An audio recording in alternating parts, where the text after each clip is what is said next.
အားလုံးပဲမင်္ဂလာပါကျွန်တော် channel လေးနဲ့ကြိုဆိုပါရစေဒီနေ့မှာတော့ဒီအာဆင်နယ်နဲ့ပတ်သက်တဲ့သတင်းလေးတွေကိုကျွန်တော်စူးစီးပြီးတင်ဆက်ပေးပါမယ်ဗျပထမဆုံးတင်ဆက်ပေးခြင်းတဲ့သတင်းကတော့ Aston Villa ကစားသမားဖြစ်တဲ့ Morgan Roger နဲ့ပတ်သက်တဲ့သတင်းလေးကိုကျွန်တော်တင်ဆက်ပေးပါမယ်Morgan Roger ကသူနဲ့အာဆင်နယ်နဲ့ပတ်သက်တဲ့သတင်းတွေထွက်နေတဲ့အပေါ်မှာအစအမှာတော့ကိုယ်ဒီလောက်ထိစိတ်ဝင်စားနေတာမသိဘူးတဲ့အခြေအနေကနည်းနည်းတော့အနည်းခက်စီတယ်ပေါ့နော်ဒါပေမဲ့တွေ့ကြုံရလာတဲ့အခါဒါတွေကပုံမှန်စင်းဆိုတာသိပါတယ်တဲ့ထွက်သမျှကောလာဟာလာထွက်သမျှသတင်းတွေရပေါ့နော်95ရာခိုင်နှုန်းကတော့ကောလာဟာလာတွေဖြစ်ပါတယ်တဲ့ဒီသတင်းတွေကြားနေရပြီမယ်လို့သူ့အနေနဲ့လက်ရှိ Aston Villa အသင်းမှာပဲရှိနေတဲ့ဖြစ်ပြီးရမှာလက်ရှိဘောလုံးကစားနေတယ်ဒီကွင်းထဲမှာပဲသူ့ရဲ့အလုပ်ကိုအကောင်းဆုံးလုပ်ဖို့ပဲသူအားအောင်စိုက်သွားမယ်ဆိုပြီးမှသူကပြောထားတာရှိပါတယ်အဲ့တော့ဒီသတင်းရူမာသတင်းပဲဖြစ်ဖို့များတယ်ဆိုတဲ့သဘောပေါ့လေဒါဘာလို့လဲဆိုတော့ကာယကံရှင်ကိုယ်တိုင်ကညှင်းပယ်ထားတာဖြစ်တဲ့အတွက်အဲ့လိုသတ်မှတ်ရမှာဖြစ်ပါတယ်နောက်တဲ့သတင်းကတော့မာဒီယာဖာနန်ဒက်နဲ့ပတ်သက်တဲ့သတင်းဖြစ်ပါတယ်မာဒီယာဖာနန်ဒက်ကိုဝမ်ဟန်ယူနိုက်တက်အသင်းကနေပြီးပေါင်80ပေါင်တန်း80အထိရမှာဈေးသတ်မှတ်ထားတယ်ဆိုတော့ညီကိုတို့အားလုံးသိပြီးသားဖြစ်လိမ့်မယ်အဲ့တော့ဝမ်ဟန်ရဲ့ကွင်းလယ်ကစားသမားဖြစ်တဲ့မာဒီယာဖာနန်ဒက်ကိုလိုက်နေတဲ့အထဲမှာတော့ဒီအာဆင်နယ်ရဲ့မန်ယူနိုက်တက်ရဲ့မန်စီးတီးရဲ့ဒီချက်ဆီနယူကာဆယ်ရီယယ်မက်ဒရစ်နဲ့ PSG တို့ကစောင့်ကြည့်နေရဆိုပြီးဒီလိုမျိုးတွေဖော်ပြထားတာရှိပါတယ်နောက်တစ်ခုကတော့ဒီတန်း80တိဒီတန်ကြီးတတ်မှတ်ထားတယ်ဆိုရင်လက်ရှိအနေထားတစ်ခုမှာဒီမာတီယာဖာနန်ဒက်ကိုခေါ်ယူဖို့တစ်ပြေးနေတာကတော့မန်ချက်စတာယူနိုက်တက်ဖြစ်ပါတယ်တဲ့ဘာလို့ဆိုတော့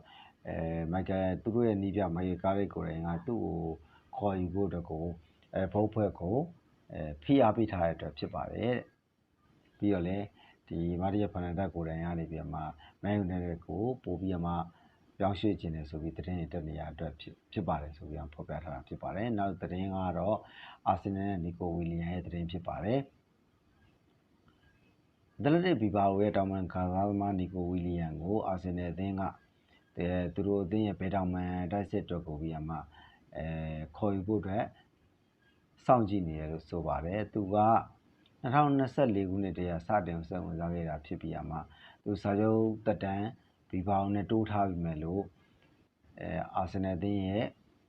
စိတ်ဝင်စားမှုရော့မသွားဘဲနဲ့သူ့ကိုခေါ်ယူနိုင်မယ့်နည်းလမ်းတွေကိုရှာဖွေနေတယ်လို့ဖော်ပြလာတာဖြစ်ပါတယ်နောက်သတင်းကတော့ကာလာဖီယိုရီနဲ့ရီယယ်မက်ဒရစ်ရဲ့သတင်းဖြစ်ပါတယ်ရီယယ်မက်ဒရစ်အသင်းရဲ့နီးပြဖြစ်တဲ့ဂျိုဇေးမော်ရင်ဟိုကသူ့ရဲ့တပည့်ဟောင်းဖြစ်ခဲ့ဘူးတဲ့အာဆင်နယ်ကစားသမားဖြစ်တဲ့ကာလာဖီယိုရီကိုသူ့ရဲ့ရီယယ်မက်ဒရစ်အသင်းရဲ့ခန့်စက်ပိုင်းအားဖြည့်ဖို့အတွက်ခေါ်ယူဖို့ပြမှတ်ထားနေတယ်လို့ဆိုပါတယ်လောလောဆယ်ကာလာဖီယိုရီရဲ့အေဂျင့်အနေနဲ့ဆွေးနွေးမှုစပြီးလုပ်နေပြီလို့ဖော်ပြထားပါတယ်ဒီပြောင်းမှုရွှေ့ဟာပေါင်42တန်းကနေပေါင်60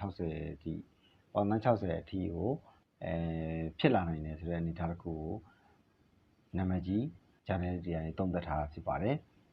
နောက်ဆုံးသတင်းကတော့အာဒီတာကသူခေါ်ခြင်းတဲ့ကစားသမား9ယောက်သူ့ရဲ့ dream signing ပေါ့လေဒီ9ယောက်ဆိုပြီးမှသတင်းတက်လာတာရှိပါတယ်ဒီ9ယောက်ကိုသူတို့ဘုတ်ဖွဲ့ကိုတင်ပြထားတယ်လို့လည်းဆိုပါတယ်ဒီကစားသမားတွေကတော့နံပါတ်1ကVinicius Junior ဒါကတော့တည်ပြီးသားဖြစ်မယ် Real Madrid ရဲ့ကစားသမားတိုက်ဆက်မှုဖြစ်မယ်နံပါတ်2ကတော့Joan Garcia Espanyol ရဲ့ဂိုးသမားဖြစ်မယ်နံပါတ်3ကတော့ Fermin Lopez ဘာစီလိုနာရဲ့ကွင်းလယ်လူဖြစ်မယ်နံပါတ်4ကတော့ Desiree Doucouré ဆိုတဲ့ PSG ရဲ့ကွင်းလယ်တိုက်ဆက်ကစားသမားဖြစ်မယ်နံပါတ်5ကတော့ Bradley Barcola ဆိုတဲ့ PSG ရဲ့တာမန်ကစားသမားဖြစ်မယ်ပေါ့ဒီ9ယောက်တည်းသူလိုချင်တဲ့ဒီကစားသမား9ယောက်ဒီ9ယောက်ဖြစ်တယ်ဆိုပြီးမှပို့ဖွဲ့ကိုအာဒီတာနဲ့တင်ပြထားတယ်လို့ဆိုပါတယ်ဒါကတော့လက်ရှိအာဆင်နယ်နဲ့ပတ်သက်နေတဲ့သတင်းတွေထွက်နေတဲ့နောက်ဆုံးသတင်းတွေကိုညီကိုတို့တင်ပြပေးတာဖြစ်ပါတယ်နောက်ဆက်အားပေးခဲ့တဲ့မိတ်ဆွေများအားလုံးကျေးဇူးများတင်ပါတယ်အားလုံးပဲကြက်မှချမ်းသာကြပါစေဗျ